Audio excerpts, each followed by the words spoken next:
You guys want to know my honest opinion of the Giants 2025 preseason? I got two things to say here. One, this is probably the most lit preseason that we've had here at MetLife Stadium in quite a long time. I'm talking, we're seeing touchdowns, we're seeing pick sixes.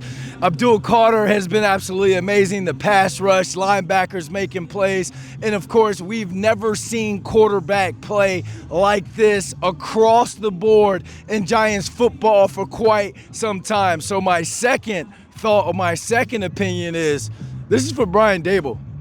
I don't envy you right now because you have such a tough decision to make when it comes to those four quarterbacks that are in that QB room. All four of them have shown that they can play NFL football. Whether it's Russell Wilson, he's still got it. Whether it's the rookie and Jaxson Dart, that shows that he has it.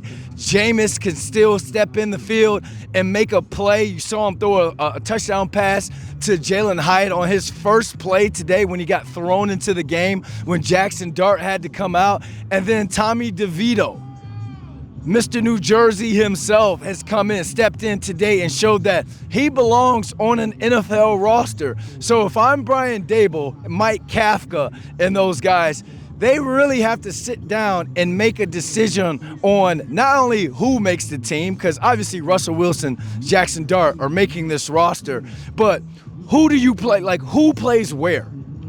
Is Jaxson Dart, did he play good enough to be your QB2? I think every single Giants fan out there that watched this kid throughout the training camp, throughout his preseason games, will say this rookie exceeded expectations. I don't think any Giants fan in that building, in MetLife Stadium right now, thought that when they traded up in the first round, or traded back up into the first round to go get Jaxson Dart, and that pick was made and they announced his name, I don't think anyone thought that he was going to play as well as he did. Now, they announced that Russell Wilson is going to be QB1. And don't be stupid, y'all. There's no way they're going to put Jaxson Dart in as QB1 to go down to the Washington Commanders and try and go toe-to-toe with the Jaden Daniels, and then go toe-to-toe with Dak Prescott, and then go toe-to-toe with Patrick Mahomes. Don't do that to that kid. We see when you throw an NFL quarterback, a young rookie quarterback, you see when you throw them into the Wolves, what happens to them about 85 to 90% of the time. Russell Wilson has played well enough for him to continue to be the Giants' QB1. There is no aura around Quest Diagnostics Training Center or in MetLife Stadium or in that locker room if Russell Wilson doesn't come in here, step in day one, and be the guy, be that 10-time Pro Bowler, be that 13-year going into his 14th year NFL vet. But when we talk about who's going to be that QB2, that backup quarterback, is it going to be Jameis? Is it going to be Jaxson Dart? I think that they're going to stick to the process, stick to their plan in terms of they've thrown everything they can at Jaxson Dart to, one, get him ready, to two, see what sticks, see if he can handle it. It's ironic that he has come in and lit up MetLife Stadium, Buffalo Bills Stadium, where his first team rep or pass in team period during the spring was a pick six. People jumped down his throat. Now look, he steps into the game. Everybody is on their feet cheering for this kid. You talk to every Giants receiver. You saw after the touchdown today that he threw to Greg Dolchik, who was one of the first people to kind of greet him, jump up and do the little shoulder bump. Malik Neighbors. Russell Wilson came out and showed him love.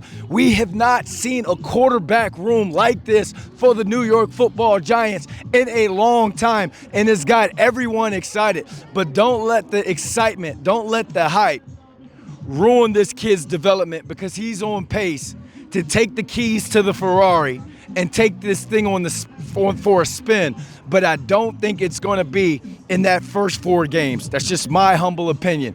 But shout out to all those 4 quarterbacks for making Giants football exciting again in the preseason. But overall, to talk about this team overall because I said this is probably one of the best preseasons that the Giants have had, not only in that quarterback room, but as an overall team. Being able to watch the pass rush and guys like Brian Burns, Abdul Carter coming off the edge, not only attacking the quarterback, making that quarterback, whether it's a Justin Fields or Mitch Trubisky, move off his spot.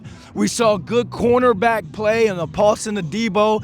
Cordell Flott made a play week 2 or preseason week 2 against the Garrett Wilson. We're looking at this Giants team. The expectations are insurmountable right now. A lot of people are saying what? Oh, they're only going to win 3 games. They're only going to win 5 games. I'll take the over any day. And I think every fan that's standing around watching right now will take that over right now because of what they've seen in training camp and what they've seen throughout the preseason. And I know what a lot of you are going to say, oh, you're just a Giants homer. You're the in-game MC or hashtag MC, get that right. You're just one of those Giants guys, won the Super Bowl here. I don't think you guys have been watching. You haven't been watching practice after practice. You haven't been watching the social media of these guys getting together, going to dinner, Russ getting these guys together, bringing them out to San Diego to run routes in between mini camp and training camp because they didn't want to miss a beat. And you see that in the play. Russell Wilson has come in and unlocked a Jalen Hyatt. He's unlocked Wan'Dale Robinson. And if you think you're one of those people who like, what's that chemistry going to be like between he and Malik Neighbors? It's there. Malik Neighbors is a dog, top 5 to top 10 receiver in this league. I say all that to say this. We all got to relax. It was only preseason. Now it's time for real bullets to get to flying. They're going to go down to Washington on September 7th, and we don't know how that game is going to go. But I'll tell you this, I feel a lot better about New York Giants football going into the gauntlet of the schedule that they have. I feel better about this team and going into that schedule a million times more right now after this 3rd preseason game than what we all felt the way the roster was orchestrated at the time the schedule came out. We knew Russ was there. We knew the defensive line and all those guys were going to be there, but we didn't get to see these guys get on the field at training camps and in preseason games. It's just a different energy going on around the buildings, around the stadium. You can feel it. You see it on social media. You see it on these guys' social media. I mean, it's just absolutely different. And Giants fans, you know me. I go to your fan caves. I come to your parties, your watch parties. You guys know me. I'll kick it 100 to you guys when the team is in the dump. I'll kick it to you 100 when I feel as though this team could finally take a step or turn the table or whatever is it? Whatever. I don't even know what that phrase is called. But the hype is real. The buzz is real. I don't know. I'm gonna just go ahead and wrap this thing up, man. It's a different feeling in this parking lot right now coming out of this game. Now we got 2 weeks until kickoff against the Commanders. Then they go down and play the Cowboys. But I can tell you this: when the Chiefs come into town on September, whatever that is, the 3rd week of the season, it's gonna be breezy. It's gonna be what the kids call lit. Because a lot of people are going to be excited. Don't sleep on Giants football this year. I think they've shown a lot. I think they're going to change the narrative when it comes to this team. Brendan London, appreciate you guys hanging out with me, Paul Schwartz, Ryan Dunleavy, Jared Schwartz, Steve Serby, hanging out with us throughout training camp for the post-practice reports. We're doing things big for Blue Rush this year. You think the Giants are going big? Blue Rush is going big and even bigger. For Brendan London, New York Post Sports, thanks for hanging out. Watching Blue Rush.